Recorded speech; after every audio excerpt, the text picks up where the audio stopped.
Okay, well, welcome everyone. We're going to start, even though we're expecting a few more to come on. So I think we'll start. So welcome to our webinar on work-related cancer. Now, with me today is Deb Vallance from the AMWU. She's the National OHS Officer, and I'm Renata Musolino. I'm with the OHS unit here at Trades Hall. So you should be able to see the... Oh, it's not working. Oh,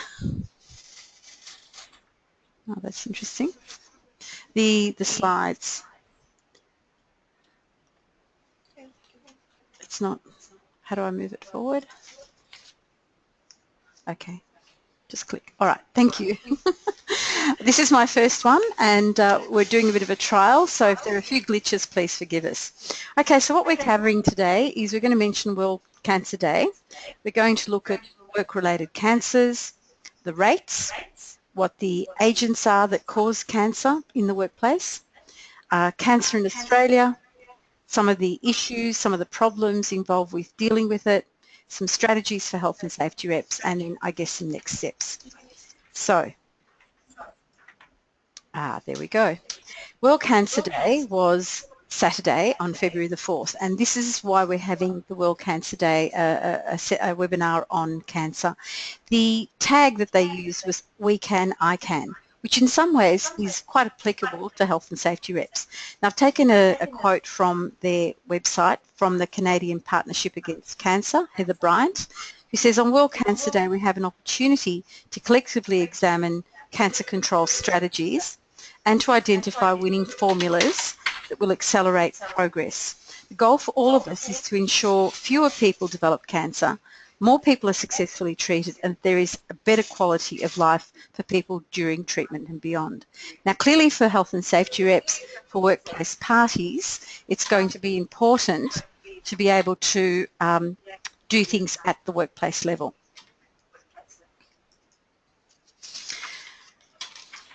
Now, there were some strategies there on the website, on the World Cancer Day website, that were the things that we can do, the things that I can do. Now, a lot of them were not applicable to workplaces, but I picked out a few that are. So we can inspire action and take action. We can prevent cancer, we can create healthy workplaces, we can challenge perceptions, we can shape policy change, and we can join forces to make a difference. And as an individual, I can make my voice heard. You can make your voice heard. Deb. Hello everyone. What's actually really a bit shocking to us all is if you look at the numbers of injuries and illnesses that occur as a result of work. There's some really wonderful work done by Professor Takala, who's actually from the Singaporean Workplace Safety and Health Institute, who's gone and looked at all of the world figures and said, well, and using statistics and knowledge about what causes cancers and accidents, etc., and gone and said, well, if we look at all of the deaths in the world, it looks as if work-related cancers actually account for 53% of the deaths that occur as a result of work. Now, I was actually stunned by that figure. I knew it was actually going to be large, but that's true. So we focus lots on accidents and violence at work, so we should. But they're actually, in terms of the percentage of work-related ill health, really small in comparison to work and cancer. And so that's why, I mean, work, and the thing about this is when we go back to the, we can thing, it's about preventing cancer. We know what causes many cancers from work, and so therefore we can prevent cancer, and we just need to take up the challenge. So, and the next slide, Renata, yep, yeah, which is that according to Dr. Takala, and look, these are based on World Health Organization figures, research done by some very prominent Australian researchers as well, and it's hard to exactly say how many, but around 7% of all cancer that happens in the world is actually related to work. And what's really staggering is probably about a fifth of all of the work, all lung cancers in men is actually has a contribution from work. So that includes things, most common ones of course being things like asbestos and diesel fumes and some metals. Now, if we look at cancer rates in Australia, the estimated number of new cases that are diagnosed is over 130,000. This was in 2016.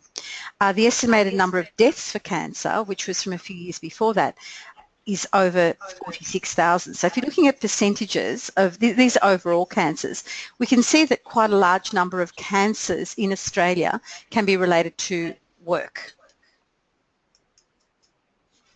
Here's just a little graphic to show that in fact there are numbers of cancers that are diagnosed and that cause mortality, and it's quite high. You'll see that the number of cancers diagnosed in fact seems to be increasing.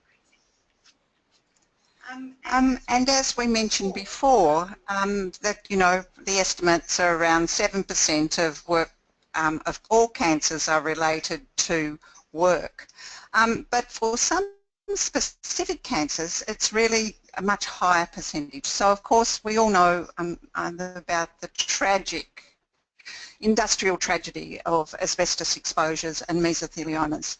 Mesothelioma in at least 90% of cases for men is actually caused by asbestos exposures, and predominantly up until very recently most of those exposures were actually related to a person's work or para-occupational, i.e. people at home doing the washing of the contaminated overalls. The other big group are bladder cancers, in that it probably about, that's 1 in 12, 1 in 11 cancers in men, bladder cancers, are actually associated with work. Now those sorts of bladder cancers are very much related to chemicals exposures, and men, particularly in certain chemical industries and manufacturing industries, have had a high exposure to chemicals which cause bladder cancers. And just, it's a nice little bit of history. For those of us like me who have got grey hair, one of the major health and safety industrial disputes that happened in this country was the Herx dispute in 1991, and that was about DCB, which was actually a cancer-causing agent, and that caused bladder cancers in men. Over to you, Renata. Thank you. The other piece of interesting, I guess, news is that people may have heard about the what we call the presumptive legislation that the firefighters have achieved around various states, or they've had promises. And this legislation has nominated 12 particular cancers, which if a firefighter contracts it, that person will automatically get workers' compensation. And so up on the screen we have the 12 that were identified, and part of it is obviously the exposures that firefighters deal with in their work. There has been some very good work done by some Australian researchers, most notably Professor Fritschis and Driscoll, who went and sort of looked at surveys around where people are working, and then looked at the most common cancers, and these are known cancers, so cancer-causing agents. So that's agents that the International Agency for Research on Cancer recognises causing cancer. And their estimates are that really at least 1/3 of people who are working are possibly exposed to at least one carcinogen at work. Now that doesn't mean that every one of those people is exposed to a level of carcinogen which will actually cause cancer, but it does show how broad the number of people is. And so that's, in Australia, that's 3.6 million people. It's a lot of people. When we look at what are the most likely agents for that, and of course we live in a pretty sunny country, and many of us work outdoors, and so if we look at the figures, it's probably that those estimates were that probably about 37% of the male working population are actually exposed to UV radiation at work. Artificial UV radiation, well, I work for the Australian Manufacturing Workers Union, so we cover welders, so you know those people are exposed. Diesel exhaust, the study actually suggests that something like 28% of people working are exposed to diesel exhausts. That again is many of the areas of coverage of the AMWU, like diesel mechanics, anyone who's working near diesel engines, so that will be, you know, people like underground miners. The really sort of insidious thing about diesel exhausts is that it highlights the problem that we have in this country is that we don't actually have an exposure standard for work and exposures to diesel exhausts. So there's nothing that actually any of the regulators can say about, you know, well, this is the safe level or about the safe level. So that's actually a bit of a problem. There's night shift workers. This is contentious. There's actually just been a paper released in the last couple of days which suggests that maybe that link isn't as strong as we thought it was, but look, we don't know. Painters. Painters are people who are an occupational grouping who actually deal with lots of chemicals and lots of exposures to chemicals, and they're very likely to have a higher, they do have a higher incidence of cancer, and that's actually recorded in the occupations by the International Agency for Research on Cancer. Sedentary work is the link. The thing about sedentary work is that there's a whole lot of cancers that are related to what we call lifestyle things. So the lack of, you know, lack of vegetables in our diet, the lack of physical activity. So people who are doing sedentary work are probably more likely to be exposed to the risk of cancer, and some of the work, again by Australian researchers, pretty much shows that sedentary work may well actually be associated with bowel cancers. And our next ones are crystalline silica, which of course construction workers, we have again, it's taken this country a very long time to look at the problems associated with exposures to silica, and it's actually a real problem.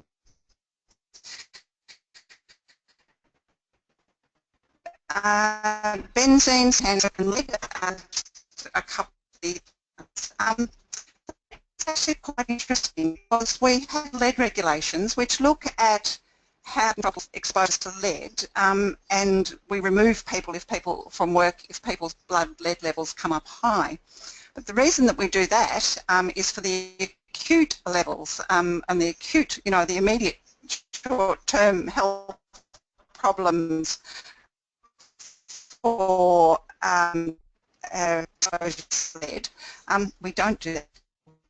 The cancer risks, and it's a great thing that it just looks as if in the last 6 months the Australian government ministers have decided to lower the exposure standard for that.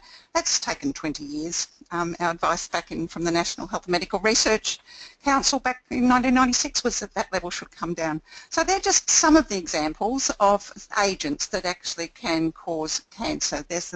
We have another list, but you know, asbestos, trichloroethylene, certain chemicals, certain metals, that's particularly for our membership again, chromium, cadmium and nickel. Carpenters, wood dust is a real problem. Formaldehyde is well known to cause cancer of the nasal passages, and then of course the very controversial one that the International Agency of Research has just come out with last year about pesticides, glyphosate, I always can't say that name, and there's been a very concerted campaign by very big multinational Monsanto taking to task the European Union and the European Health and Safety Agency about the listing of glyphosate. And this probably is the best and easiest thing after all I've said. You know, you could ignore that and just really remember this slide. Over to you, Renata. If I can just, okay, thanks.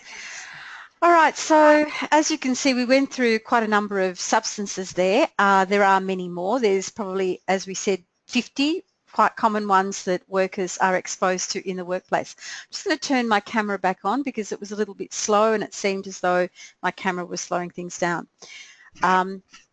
Okay, so I'm not getting any feedback now, which is very odd. That's good. Great. All right, so there are a number of obstacles in terms of tackling cancer at the workplace.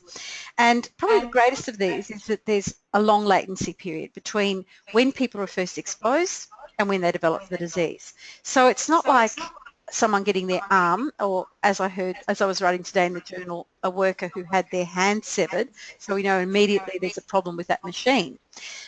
People can be exposed to a carcinogen, not be aware of it, and then 20, 30 years down the track, they've developed the cancer. So it's not immediate. The lack of doctor awareness. People will be diagnosed with a cancer, and unfortunately, doctors may not be perhaps on the ball enough to say, well, where might you have been exposed to this particular cancer-causing agent? There's a lack of focus by our occupational disease by our regulators. So they will do the immediate stuff, and they will be not very respondent to doing stuff with regards to long-term planning. In fact, recently, my colleague Paul attended an occupational diseases working group at WorkSafe, and it's an area that we understand as unions we have to keep pushing our regulators to plan ahead and do work on. Our regulatory system in terms of regulation of chemicals is incredibly complicated. There are a number of different organisations or authorities that look after different chemicals, and they all work under different legislation, so that makes it very difficult. The emphasis is often not on eliminating those terrible chemicals, but rather, I guess, controlling how much comes in and we would say making it a little bit easy for companies to import and manufacture. Employer lack of action. Again, an employer is likely to be more happy guarding a machine than thinking about replacing what they're using or dealing with issues that really aren't in their face.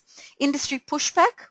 Deborah mentioned the industry international pressure against the WHO and saying that glyphosate is a carcinogen because it's actually in Roundup. It's one of the highest used pesticides in the world, and you can imagine if it's banned, it's going to cost them a lot of money. And finally, something that we probably can't do much about, and that is our climate.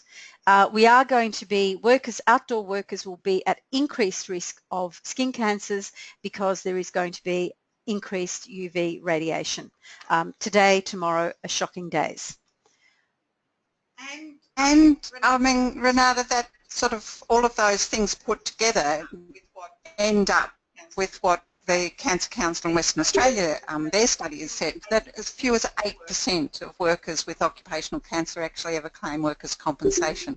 So there's actually all of those obstacles put together mean that that figure that we showed you at the very beginning, which was when Dr. Takala, world expert, is saying that cancer accounts for, you know, at least half of work-related deaths.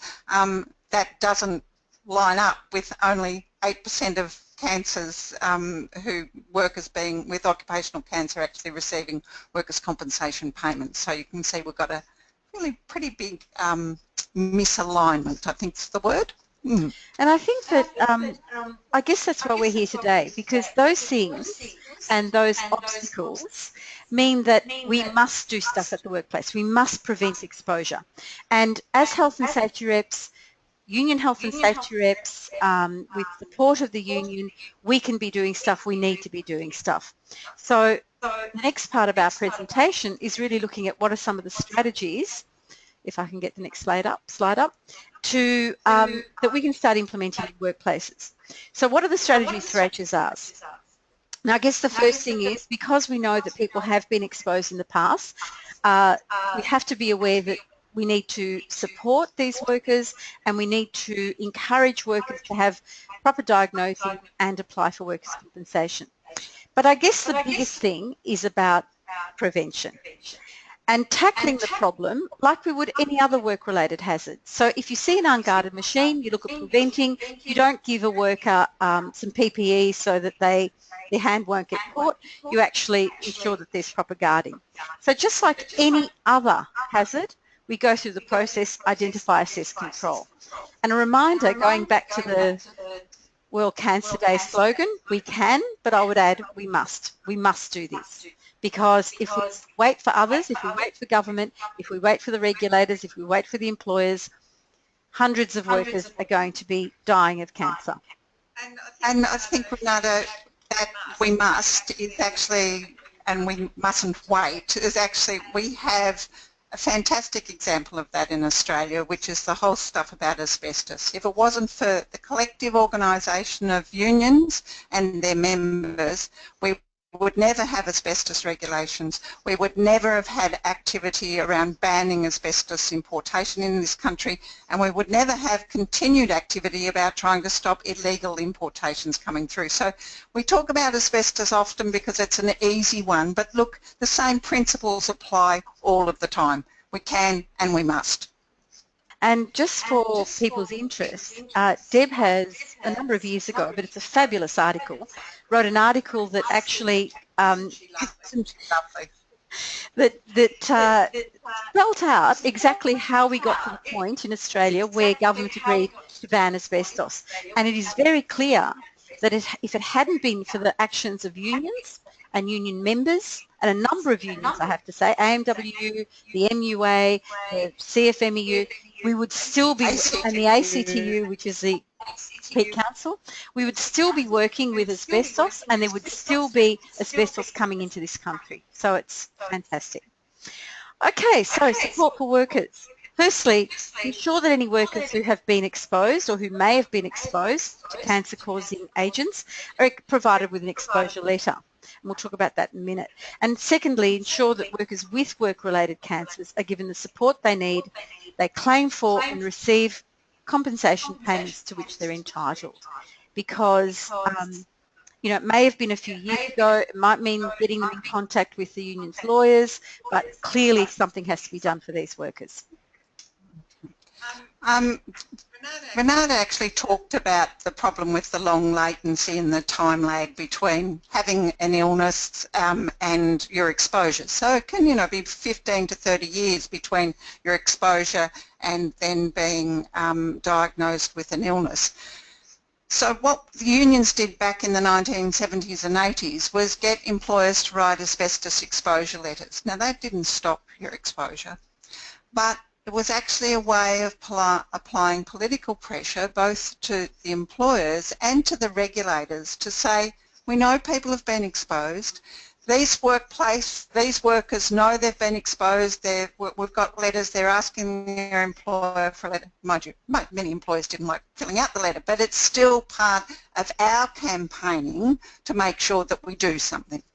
So we can apply the same principle really to any exposures at work, and we've just modified what we did back in the 1970s and 80s and developed one for any workplace exposure.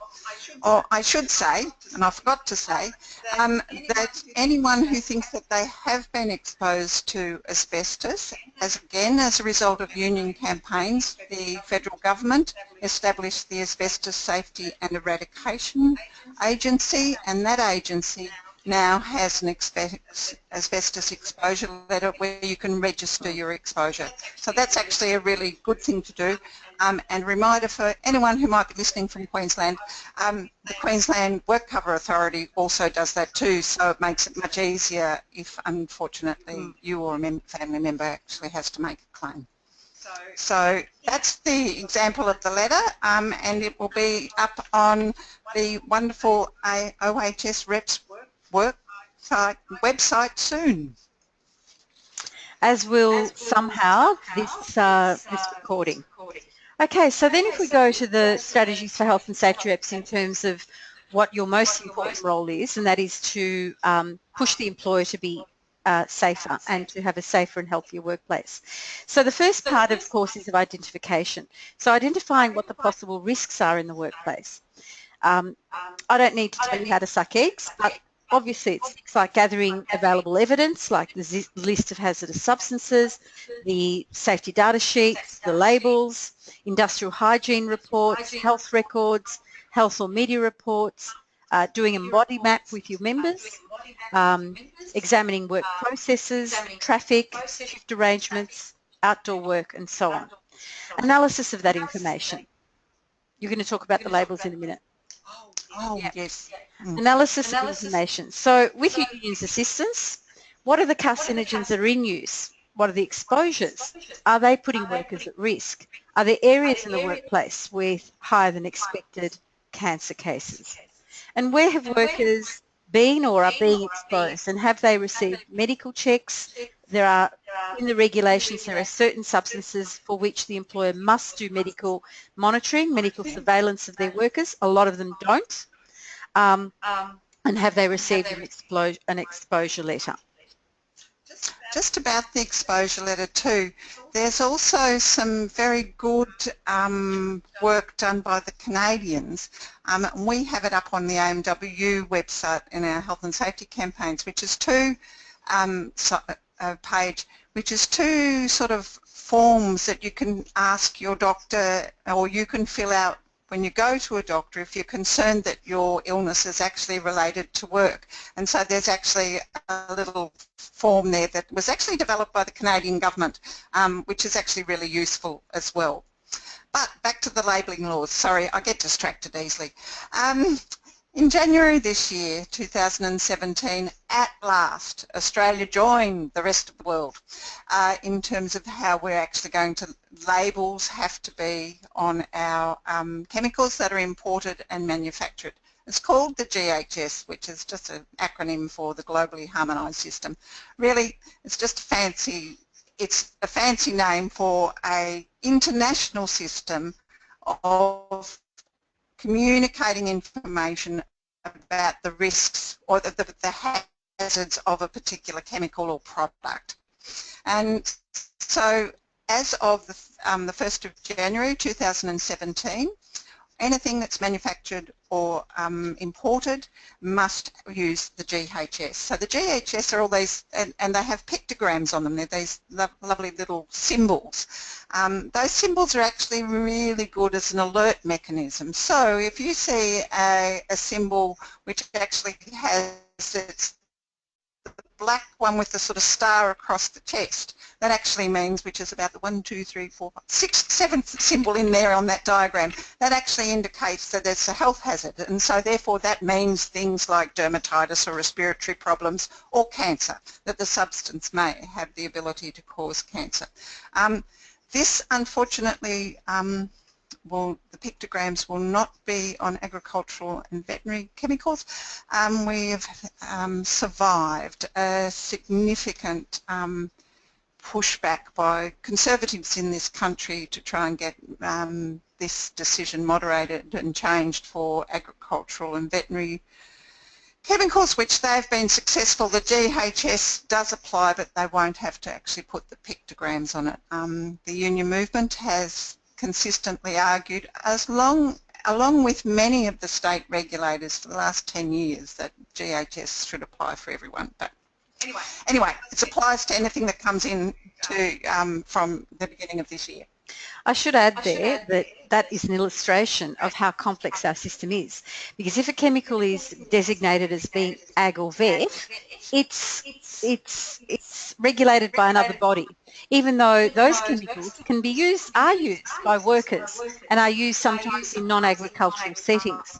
So industrial chemicals, which are more often used, I guess, in manufacturing, are covered by one regulator, and ag-vet chemicals are regulated by another regulator. Different rules, different pressure, and unfortunately government reacts in different ways. So that is a problem. It illustrates one of the obstacles. Okay, the next slide is just a fairly straightforward We talked about earlier how you gather information. Clearly there's all the technical information that people can get from safety data sheets, from labels, from industrial hygienists, but sometimes the first step is just talking to your members, talking to your DWG, doing a body map, and this is just a little illustration.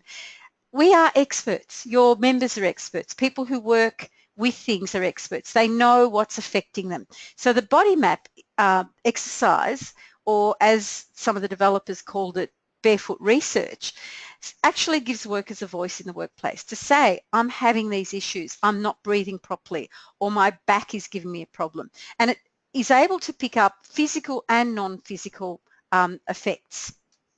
Perhaps physical is not the right word. Health and safety, I guess, yeah. So that's something that, we'd love to see used more in workplaces. It's important to realise how wonderful the body mapping system is. I have this sort of bitter experience, I suppose, a wonderful experience, not bitter, but wonderful experience of when I was training health and safety reps in the AMW and I was talking about dermatitis. I'm on mute, sorry. I'll start all that again, everyone. I did put myself on mute. Body mapping is actually a really good tool. I have the experience when we were first talking about using body mapping in Australia, because we actually imported it from our union colleagues in Canada and in the UK.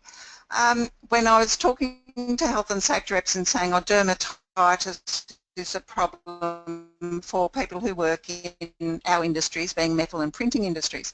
And everyone, oh no, don't get any problems with that. But then when we did a body mapping exercise, guess what? Hands and dermatitis came up, because what it did was forced people to think about their bodies, and it also was sort of all done anonymously and people just put their little dots down. And of course what it came out that dermatitis is a problem in people who are using in our metal and printing industries. So that's just a little example of how fantastic that mechanism is and how you could use it in your workplace. Over to you, Renata. Right.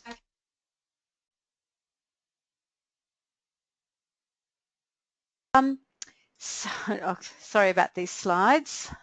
Okay, here we go. So when we're talking about prevention, all of you will know we talk about the hierarchy of control, and clearly at the top, and when we're talking about carcinogens, it's elimination. So elimination is going to be the only way to prevent exposure, to be safe. Also, just as clearly though, there are going to be situations where we cannot eliminate. Obvious example is UV radiation. Can't eliminate the sun, can't eliminate the sunlight. And we can't substitute the sun, but we might be able to substitute a particular chemical, and Deb's going to talk a little bit about that in a minute. Engineering controls, administrative controls, behaviour, as in the systems of work, and PPE. So if we go into a little bit more detail, eliminate where possible. If you can't eliminate, well then you substitute with a less hazardous substance or a safer method of using that particular substance.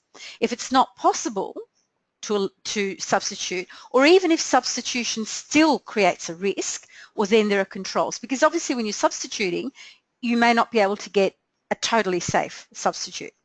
So if there still is a risk and you work down the hierarchy, you're talking about controls like isolation, separate the workers so that there are physical barriers, engineering controls like ventilation systems, and of course ensuring that the ventilation systems are working properly, are maintained, and that they're, if I used to find this very strange. I remember going to a workplace and it was probably a tannery or something like that, where they had ventilation systems in place. It was they had those booths, and unfortunately nobody had actually thought to check that they were still functioning properly. And so the workers were working these booths and they were in fact being more exposed because they were in a confined space, and what was happening was that they were getting more exposure. I also went to another... Go on.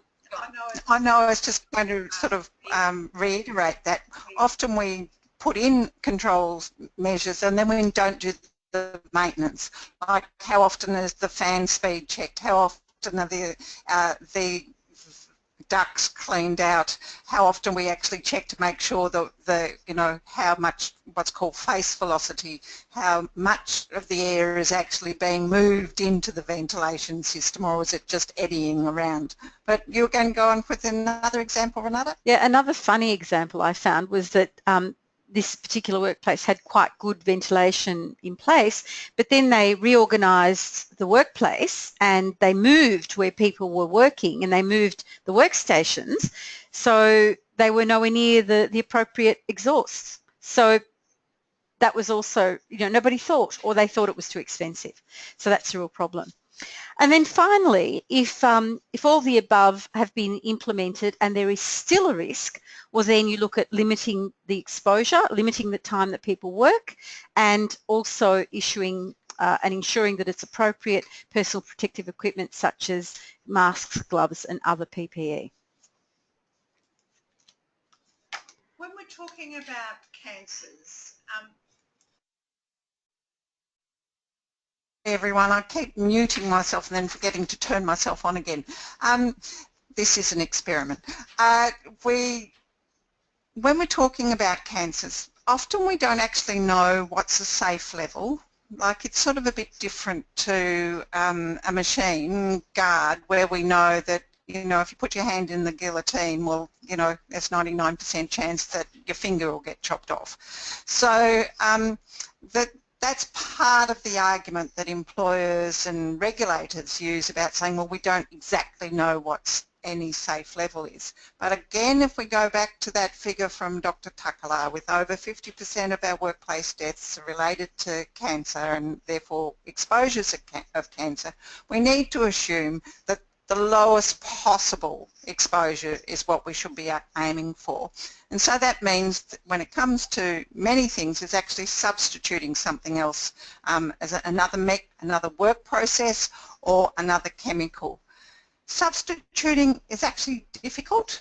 It's very useful to get some pretty good expert advice around actually how to do substitution, because you don't want to actually be getting rid of one cancer-causing thing and then bringing in something else that causes, cancer or something else as well. So some of those thought processes that you need to go through are the same as you do for anything, of course. Identify, assess, identify the alternatives, think about what would happen when you use those alternatives, compare the alternatives.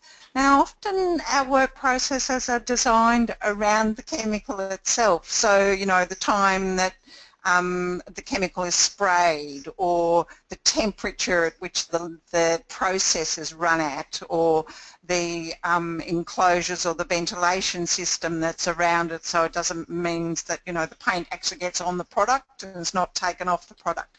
So some of those things mean that you might actually have to change the work processes as well when you're doing using the alternatives, because they'll have different characteristics and requirements.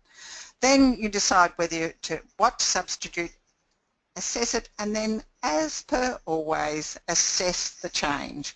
And remember, you as health and safety reps all have that right under health and safety law to actually request a review of controls. One of our really important legal rights that I think perhaps sometimes we don't use as much as what we should do. And when you're talking about substitution and stuff, I think I must go back to a wonderful quote from the Cancer Council of Western Australia in their report about compensation and work-related cancer, who said, Australians should be able to carry out a day's work without adding to their risk of cancer. Not all of the causes of cancer are known to science, but known carcinogens should, as much as possible, be removed from the workplace. And really, that's about elimination and substituting. To add here that this is wonderful, and it's due also to work that's been done by unions and people like Deb, and that is that the Cancer Council of Australia, and particularly the WA Cancer Council, have begun to look at work-related cancers more closely.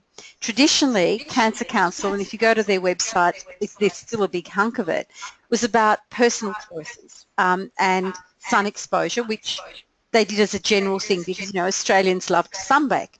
But a lot of it was about personal choice, and it's through some of the work that's been done in the past few years that Cancer Council has started to realise there is a big hunk of cancers that are related to work, and that therefore they need to put some energy and increase awareness and action around work-related cancers. That's fabulous. And as part of that work that they've done, they've actually recently put up good general information around asbestos, diesel fumes, and now, of course, I'm forgetting the other one, but if the Cancer Council Australia's got some really good advice which modifies the advice that's been given by the health and safety regulators and others, but put it in a format that's made it much more accessible to a whole lot of people. So it's actually fantastic, and they've been doing some really good general community awareness raising around that, which of course when that takes effect, that moves our governments when they realise there's community concern. And in the journal today that's going out later, I've also listed some work-related resources that Cancer Council Victoria have on their site about sun exposure for workers, which is really good as well. Okay, so in terms of, I guess, the strategies for health and safety reps. Now, Deb's mentioned part of it, and that is really it's about using the rights and powers that you have under the Health and Safety Act and the regulations. So things like ensuring that you have access to all information that the employer has. And I always tell reps, don't just be passive about it. Go and see your employer and say, I want you to provide me with any information that's going to, may affect any of the workers here. And that's health records that don't identify unless you've got permission, of course, things like safety data sheets, hygiene reports, and so on. Consultation. Consult with your DWG members and with other HSRs. Find out what are the issues there. Run the body mapping.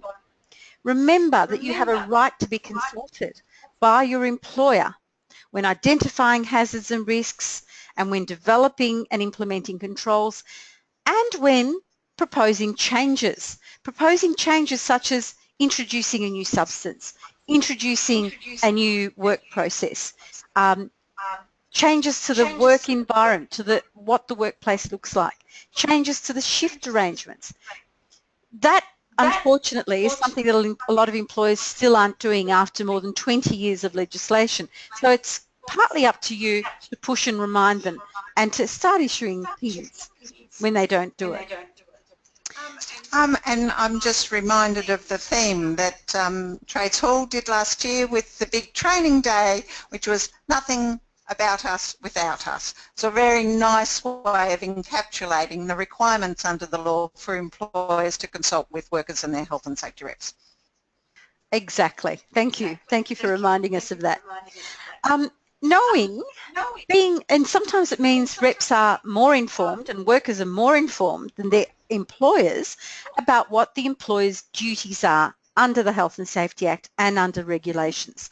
Now, this is an area that, 5 days training means that you get to know the Act quite well. You've got the support of the union, you've got Trades Hall, you've got the internet, but employers have very specific duties when it comes to hazardous substances and certain hazardous substances and carcinogens that have been nominated. So they are supposed to be doing stuff by law. And if they're not doing that stuff, you need to be aware of it so that you can push them, and you can call in the union or call in the regulator or issue a PIN or do whatever. And that leads on to the next one. Actually, using your rights and powers under the Act. I had a query come in just the other day, which I'm putting in the journal today, where members of the designated work group had been complaining to their rep about an issue, not a chemical issue, but something quite physical, faulty chairs and desks. And they had been waiting 12 months for this to be dealt with. So they went to their rep and they said, issue a PIN. And the rep said, oh, look, I think I'm going to give them another 4 or 5 months because it's a bit of a... And of course, this member wrote in and said, can anybody else issue a PIN? The answer is no, not really, generally not, unless the rep's away or... So It's about making sure that people have a rep who understands what their powers are and who isn't afraid to use them. And of course, finally, take action. And it means calling in the union if you need to, or issuing that PIN, and not forgetting to assist people who may have been unfortunately exposed or contracted a cancer. I'd just like to backtrack a little bit too. Of course, there's also the other little, remember the consultation pack that Trades Hall produced for the training day, which is a record of when you've actually done the consultation with your employer. Now, if I might be able to stretch and Behind find you. one. These. Make sure you get these from your union or Trades Hall. These are fantastic because they're actually saying to your employer, look, I came and saw you about this.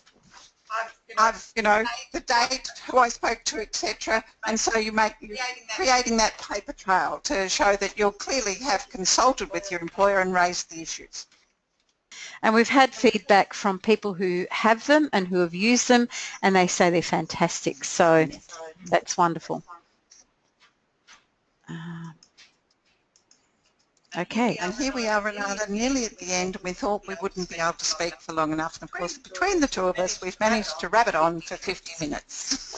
So basically, our basic message is never act alone. And this is a message for everyone, whether you're a rep or I guess a union affiliate, an officer or a health and safety rep. And that is, make sure that the Prevent Cancer campaign, the actions that you take, have the support of the workers, the union or unions at the workplace, at the local and at the national level, because it's through collective action that we can in fact get things done. And sometimes it feels as if that's actually hard to do. It's hard to raise the conversations about, it's hard to talk about some of these issues of particularly cancer because it's scary. But it's really important that we actually do start the conversation, start people thinking, and making sure that employers and regulators actually do what they should be doing to decrease the risks of people being exposed to agents which cause cancer. And as we said earlier on, there's probably about 50 of them that are used commonly in Australian workplaces. So it's not a huge list. It's an easily identifiable list. We know what they are. It's not a mystery, so we need to be raising that conversation and pushing together. And in that thing, the AMW, we've sort of been doing little bits every now and again around work and cancer. Back in 2007-8, we reproduced a beautiful book that was done by the International Trade Union Movement. It was a union guide to prevention. And we've actually got rid of all ours. We don't have any hard copies left. We've distributed them, but they are available on the international, well, they used to be called the International Metal Workers Federation. It's now industrial. But also we have, and we continue to produce little bits and pieces around cancer and work. We have on our website, there is a little flyer that we put up about a year ago. You'll find that on our health and safety pages. We've also done some stuff around raising awareness around diesel fumes, which we've done last year with a pretty amazing reach in terms of our Facebook page. So that was exciting. But trying to actually raise the awareness about the problems with exposures at work. I have to add that while there may not be hard copies, I think there's a copy that can be downloaded from our website as well of the booklet, which is very useful. I'm just trying to get to the next bit. Yes, look, if people have questions while we're just winding up, please send them in. We can respond. Forgot to mention that earlier on, didn't we? If people have comments or questions. Some other resources. Safe Work Australia, there are guides to managing risk of exposure to carcinogens, guide on exposure to ultraviolet radiation. The TUC, which is the Trade Union Council of, from the UK, have some terrific resources as well. One is very new, and that is Occupational Hygiene Explained, a Guide for Health and Safety Reps. Now that's great because, yeah, in workplaces, you know, employers actually have a duty to monitor workplaces, and with certain substances there are exposure levels. How do they know if exposure levels are being exceeded or even approached if they don't do monitoring, if they don't have hygienists come in and measure that? So that's something that health and safety reps can download, and it is very useful. Occupational Cancer Guide, they have another one. I actually found theirs not as good as the metal workers one. And of course there are heaps more resources on the OHS Reps website. Okay, so that's the end of our presentation. I guess the thing is, if people have any questions, I'll wait a couple of minutes, but while we're waiting for that, I will thank Deb Vallance for being so kind. But this is an experiment, and we hope that the next time we run a webinar, you'll tell everyone how wonderful this one was, and we'll get hundreds of people on that we hope we'll be able to do. There doesn't seem to be any messages coming in. But I suppose the real final message is that, as we said at the very beginning, work is actually related, and exposures at work cause a lot of cancer. Cancer is one of the most common illnesses that we have in our community. Probably 1 in 4 of us in Western society will actually get diagnosed with cancer at some stage in our lives. And if 7% or, you know, of those cancers could be prevented, there'd be a huge number of people who wouldn't actually be suffering, and their families wouldn't be suffering. So really we just encourage you to take action, do the things that the World Cancer Council was suggesting, which is we can, and the things is we can take action, we can prevent cancers, we can create healthy workplaces, and we can challenge the perceptions of regulators and employers. Thank you, and I've just put a little message to everyone. So thank you all for participating, and the Health and Safety Unit will be running more of these webinars through the year, so keep your eye out on our SafeBook pages, and also the Health and Safety, the Safety Net, the Weekly Journal, and I guess Twitter. So thank you, and we'll see you again soon. And how do I turn this off? Stop recording this session.